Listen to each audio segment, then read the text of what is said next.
हम देखने वाले हैं हाइड्रोफिलिक लिपोफिलिक बैलेंस, जिसको हम एचएलवी स्केल भी बोलते हैं। एचएलवी स्केल ये बेसिकली आपका जो लिपोफिलिक करेक्टर कितना है या हाइड्रोफिलिक करेक्टर कितना है, ये इसको डिफाइन करने में हेल्प करेगी। ठीक है, और ये जो है आपकी स्केल बहुत ज़्यादा इंपॉर्टेंट है फार्मेसी में। बेसिकली जितनी भी आप इमल्शंस बनाते हैं, सस्पेंशंस बनाते हैं, वो सारी की सारी उसमें जो सस्पेंडिंग एजेंट्स डालते हैं, कौन सी आपको एचएलबी स्केल का जो है एजेंट डालना है, वो सारी चीज़ें यहीं से पता चलेंगी हमें। तो ये इमल्शंस बनाने के लिए बहुत ज़्यादा इंपॉर्टेंट चीज़ है। एचएलबी स्केल के ऊपर जो हम लोगों ने अगर हम बात करें तो आपका 0 से लेकर 3 तक जो है, बेसिकली 1 से लेकर 3 तक जो है, वो आपके एंटी फॉर्मिंग एजेंट्स आ जाते हैं। देन आपका 1 टू 8 अगर हम बात करें तो वो वहाँ पे आपके आ जाएंगे oil in water emulsifying agents. तो ये बेसिकली आपका जब आपकी इमल्शन बनानी हो हम लोगों ने वाटर इन ऑयल इमल्शन, तो वहाँ पे ये आपके यूज होंगे। देन आपका जो आपका लिपोफिलिक है, यानी कि आपका ऑयल इन वाटर जो आपके इमल्शंस हैं, वो उसको बनाने के लिए हम लोग यूज करते हैं आपका 8 टू 18 जो आपकी स्केल आ जाएगी। 8 टू 18 स्केल है आपकी ऑयल इन वाटर की। जो आपकी 1 टू 8 है वो है आपकी वाटर इन ऑयल की। देन उसके बाद आपकी डिटर्जेंट्स हैं, डिटर्जेंट्स की वैल्यू जो है वो आपकी आ जाती है 11 टू 16। देन उसके बाद आपकी है सॉल्युबलाइजिंग एजेंट्स आ जाते हैं आपका 16 टू 18। ये 18 से ऊपर भी है स्केल, इसको बेसिकली 20 तक है ये, लेकिन जो बेसिकली हमारे जो काम में आने वाली चीजें हैं वो आपकी इतनी ही स्केल में है। ऐसे ही आपके वेटिंग एजेंट्स हैं, वेटिंग एजेंट्स आपके आ जाते हैं 7 टू 9 की रेंज में। देन आपके डिटर्जेंट्स हैं, डिटर्जेंट्स अभी आ जाते हैं आपके 11 टू 16 की आपकी रेंज में। तो आप देखिए 0 से लेकर अगर हम बात करें 0 से लेकर आपके 10 तक, तो वो है आपका लिपोफिलिक नेचर के कंपाउंड्स। और अगर हम 10 से ऊपर की बात करें तो वो है आपके हाइड्रोफिलिक नेचर के कंपाउंड्स।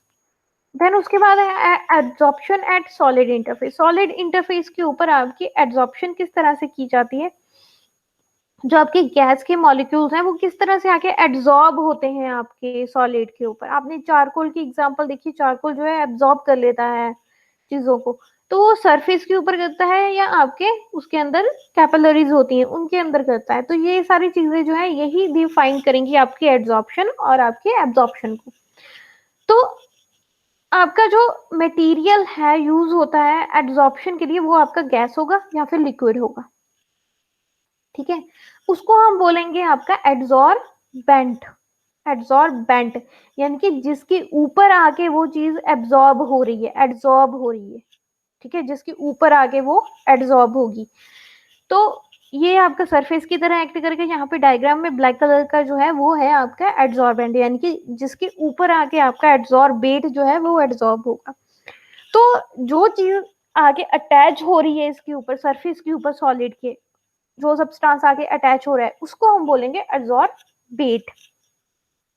तो बेसिकली जो आपका एड्सॉर्प्शन है गैसेस की सॉलिड्स के ऊपर, वो किन नेचर्स के ऊपर डिपेंड करेगी। सबसे पहला आ जाएगा nature of adsorbent and its surface area, कि उसका सरफेस एरिया कितना है आपके एड्सॉर्बेंट का और उसका नेचर कैसा है। देन आ जाता है आपका कि number of adsorbate and the partial pressure of gas, कि नेचर आपके एड्सॉर्बेट का कैसा है और आपकी गैस जो है उसका प्रेशर कितना है। Then next thing is temperature, कि टेम्परेचर किस टेम्परेचर के ऊपर वो है, वो आपका एड्सॉर्ब होगा उसके ऊपर। उसके बाद ये आपकी दो तरह की एड्सॉर्प्शन होती हैं, physical adsorption and chemical absorption. Physical absorption जो है वो आपकी रिवर्सिबल है, उसको आप रिवर्स हो सकती है वो, लेकिन केमिकली जो है वो केमिकली इरिवर्सिबल होगी। क्यों? क्योंकि जो आपकी फिजिकल एड्सॉर्प्शन है उसके अंदर वैंडरवॉल फोर्सेस एक्ट करेंगी। तो वैंडरवॉल फोर्सेस जो है वो वीक फोर्सेस होती हैं, जिसकी वजह से वो रिवर्सिबल हो सकता है। लेकिन जो आपका केमिकल है वहां पे स्ट्रॉन्ग केमिकल बॉन्ड्स बन जाती हैं, जिसकी वजह से वो टूट नहीं पाती हैं, इसीलिए वो इरिवर्सिबल है। ये आपके फिजिकल जो है वो नॉन स्पेसिफिक होगा, केमिकल स्पेसिफिक होगा। फिजिकल जो है वो आपका कॉमन लो टेम्परेचर के ऊपर हो जाएगा, लेकिन जो केमिकल एड्सॉर्प्शन है उसके लिए हमें हाई टेम्परेचर चाहिए। तो हीट ऑफ एड्सॉर्प्शन जो है वो फिजिकल में लो है, बेसिकली 20 to 40 केजे पर मोल है, यानी कि किलो जूल पर मोल है, लेकिन केमिकल एब्जॉर्प्शन में जो है आपकी हीट ऑफ एब्जॉर्प्शन जो है वो हाई है, ठीक है, वो 40 to 400 किलो जूल पर मोल है। तो इसकी फिजिकल की एग्जांपल आ जाती है, जैसे आपकी गैसेस हैं वो चारकोल के ऊपर एब्जॉर्ब होती हैं, तो वो रिवर्सिबल हैं। और आपकी केमिकल में आ जाएगी एग्जांपल, जैसे आपका ऑक्सीडेशन ऑन सिल्वर और गोल्ड। सिल्वर जो है वो आपने ऑक्सीडेशन के बाद देखा होगा ब्लैक ब्लैक सा हो जाता है, तो वो इरिवर्सिबल है, उसको आप रिवर्स नहीं कर सकते हो। और अगर आपके पास दोनों ये एब्जॉर्प्शन कहीं पे हो रही है, फिजिकल एंड केमिकल दोनों ही एब्जॉर्प्शन हो रही है, वहां पे हम लोग टर्म यूज करते हैं आपका सॉर्प्शन, उसको हम बोलेंगे सॉर्प्शन हो रही है। और एक और आपकी टर्म आती है डिसऑर्प्शन। डिसऑर्प्शन यानी कि जो आपके मॉलिक्यूल्स एब्जॉर्ब हुए हैं या आयंस एब्जॉर्ब हुए हैं वो रिमूव हो जाते हैं सॉलिड सरफेस में से।